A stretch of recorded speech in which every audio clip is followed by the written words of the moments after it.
Welcome everybody to this edition of Travel Talks, which is all about controlling costs.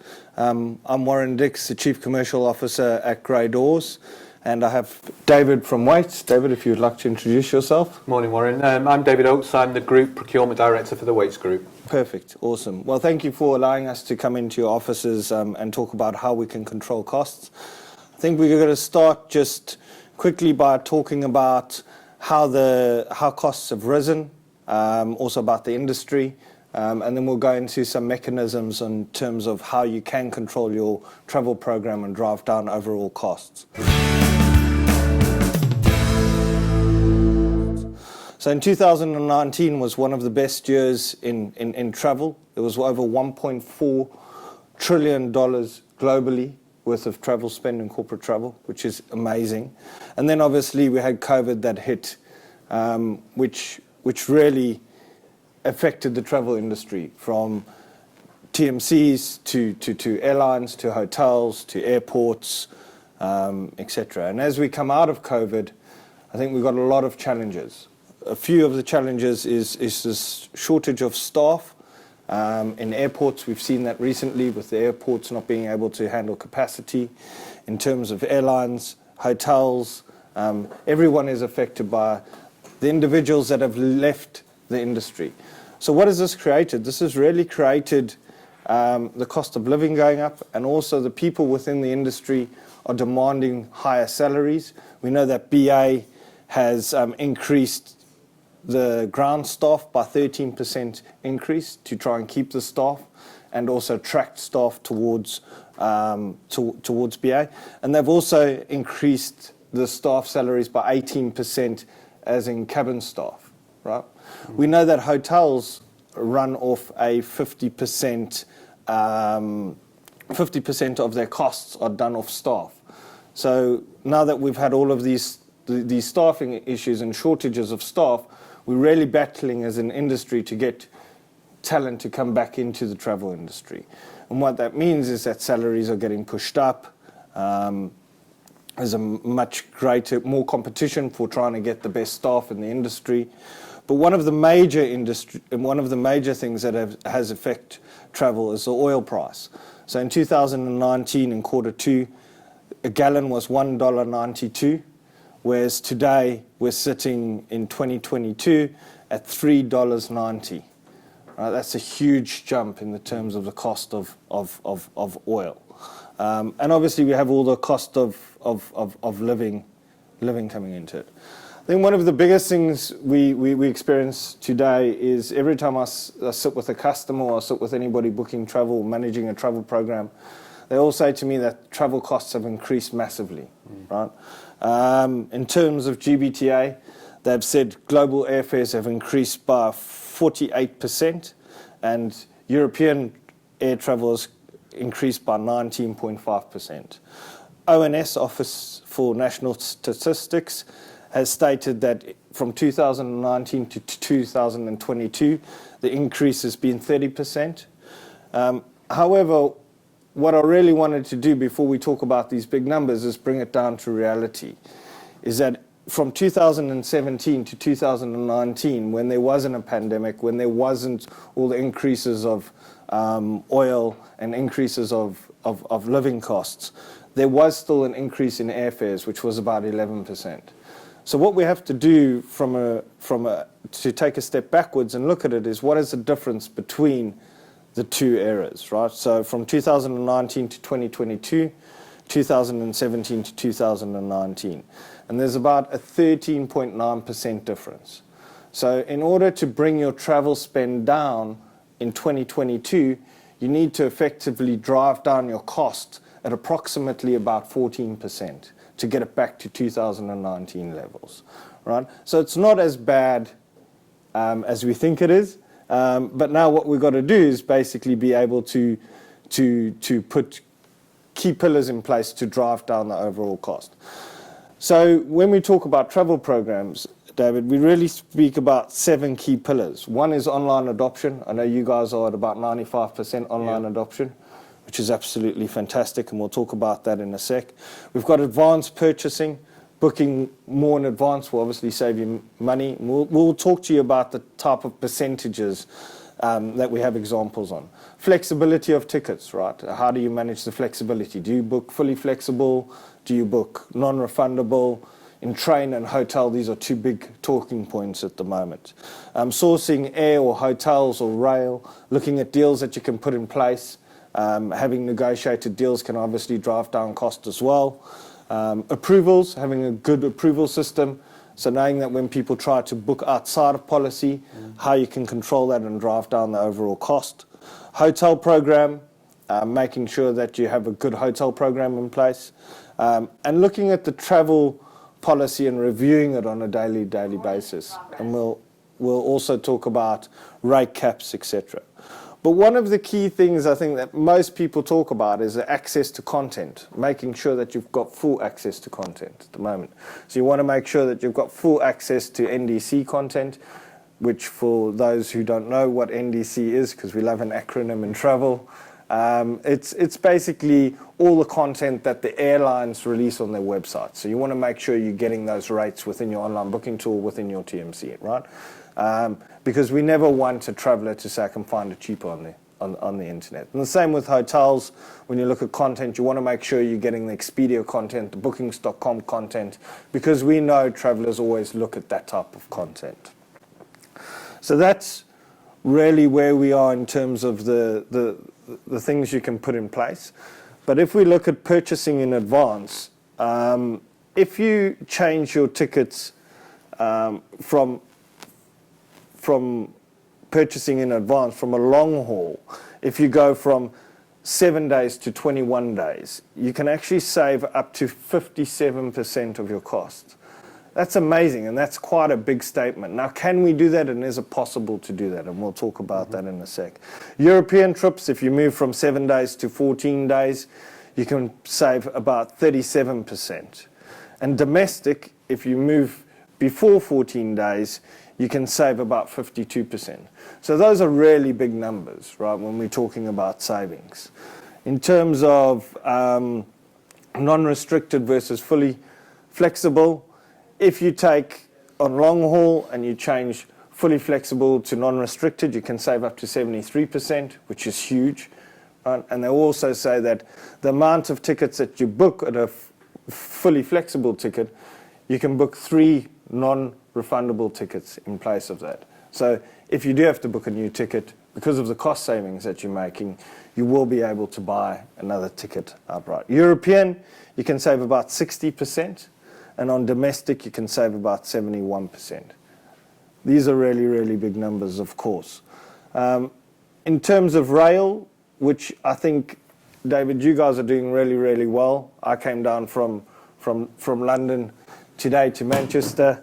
Basically, if you book an anytime return, which a lot of travellers do to Manchester, it can be about £369, right? And as I found out this morning, there's one train at 7:20.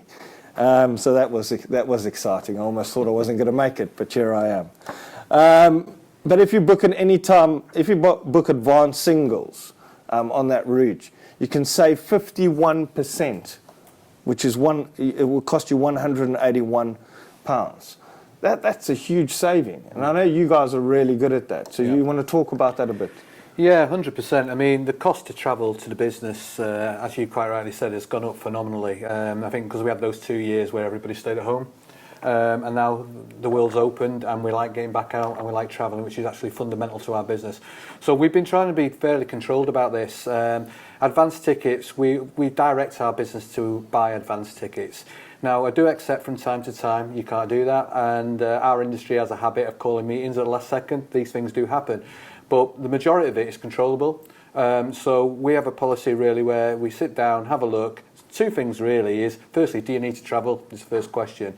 Can we do it on a Teams? If your meeting is going to be shorter than your journey, listen, don't go. It just makes common sense to sit down and use the Teams. But if you are going to go, Booking in advance, and if, like you said there, Warren, if you can look at 7 to 14 to 21 days, the greater it is, and you can pre-book them, you get some fantastic savings against the actually on-day cost. So fundamentally, the business goes for advanced tickets, and we have a sign-off process that if you're not going to do that and you're looking for something a little bit better, then you've got to take it up to your line manager, or you've got to check it out on the travel policy that we have in place. So by absolutely fundamentally the right thing to do. No, 100%, and that's a good point. So if they're going outside of that and they're actually booking outside of that policy, then it's got to go for approval, right? And get their manager to sign off.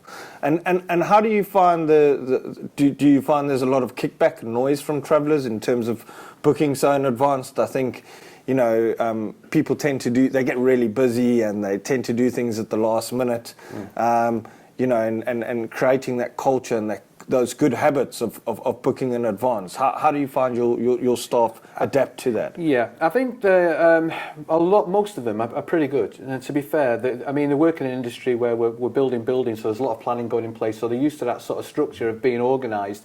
I think the nervousness is, and this is the only thing I can say, is that people cancel meetings and you have a habit of cancel meetings, and they're thinking, gosh, if I bought this in advance and I get there on this Monday and this meeting's got cancelled, what do I do? But predominantly, they're pretty good with it. They understand the reasons for it. And when you can put numbers up like you just mentioned, it's a no-brainer, isn't it? You look at it and think, am I going to 100 plus or am I going to pay 180?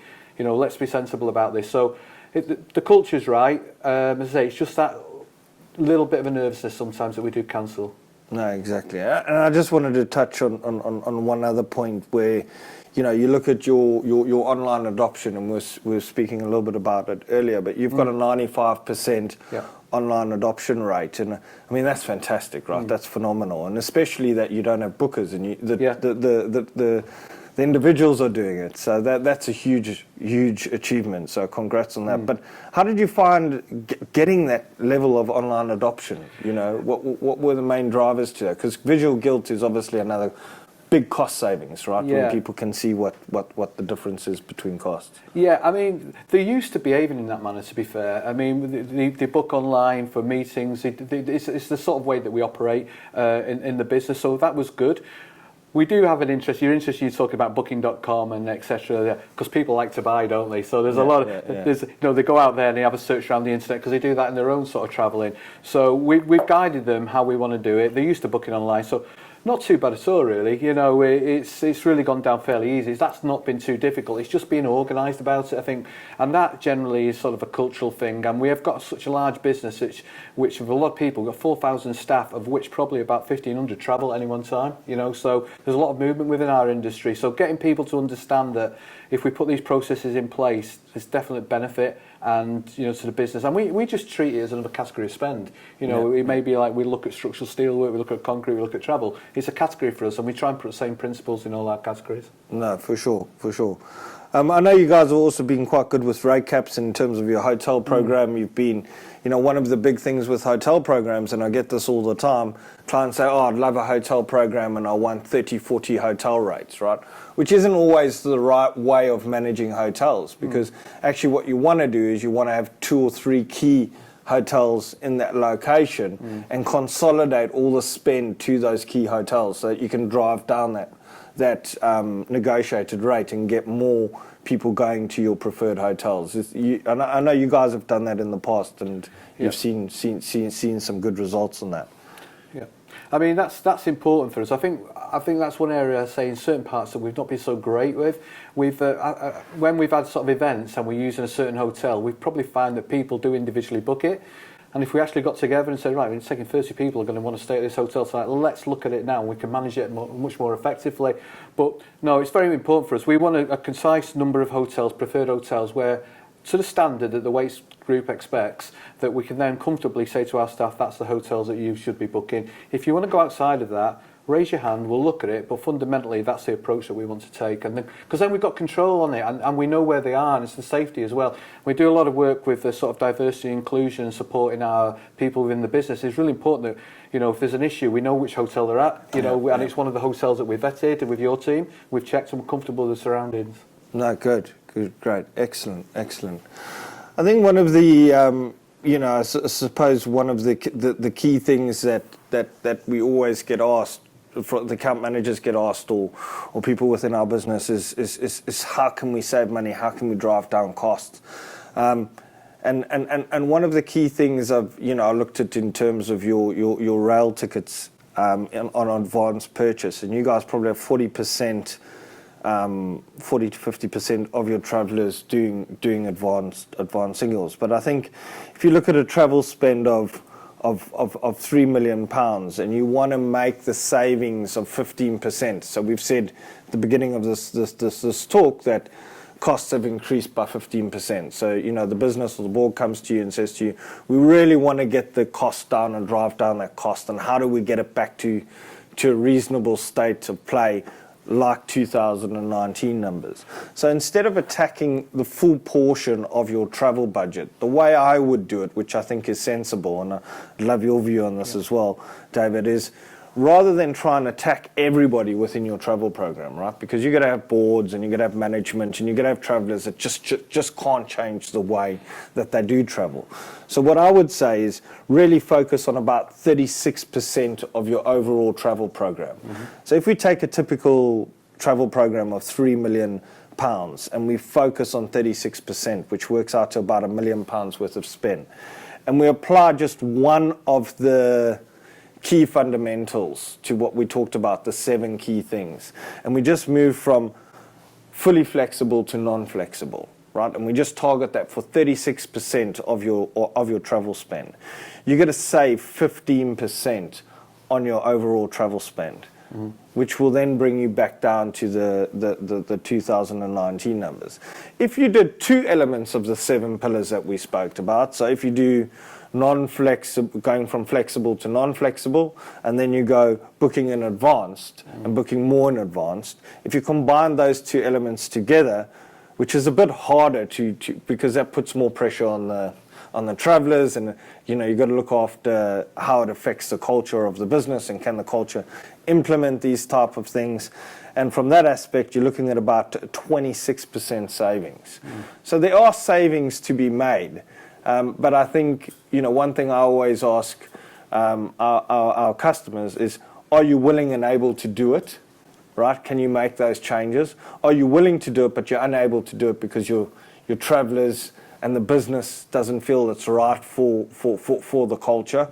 Or you get some clients that go, they're unwilling or they're unable to do it because their culture is just not built that way. And that's fine too, right? Yeah. It just depends where you sit. So how do you think from that perspective, do you think targeting 36% of your travel program is reasonable in terms of trying to achieve those levels of savings?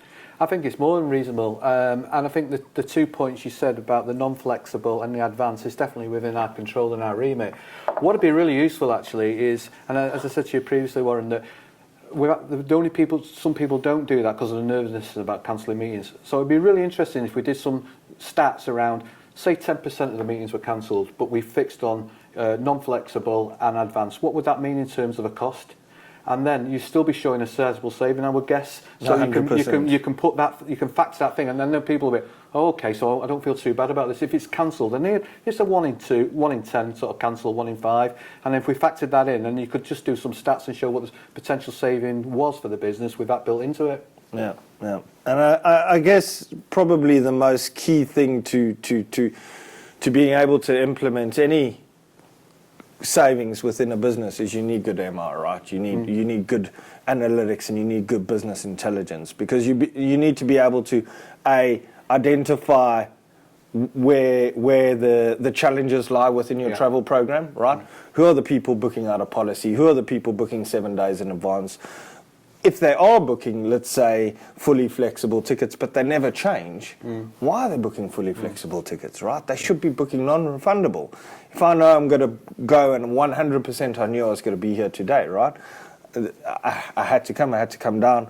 So I knew exactly what time I was going to come down, and then I looked at what time I was going to go back, and I chose a train and I booked it back, right? And I think it's just getting people to buy into that philosophy, but with the correct management information and analytics, then you can start to target different groups or different cost centers within your organization and slowly start to make changes. Fundamental, it's all about data. If we've got the data, then we can channel into the data. Then we can sit down with those parts of our organisation and again we say, listen, look what the Northwest does. They seem to be managing it. Now, if we look at the Southwest, you seem to be struggling. Why are you struggling? And what's your reasons? Have a bit of a conversation around it and then support them.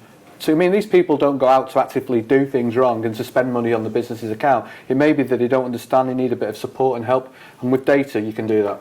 No, 100%. I mean, there are some other extreme measures that some companies would take in terms of driving down travel costs, right? One is if you're booking business class and they say shift cabins, right? Go to premium economy or economy. So looking at that. Another a big one which we're finding with a lot of meetings that are happening is people are going to meetings in packs. They're hunting in packs, right? So maybe send 4 or 5 people to a meeting. Is it really necessary to send that many people to a meeting?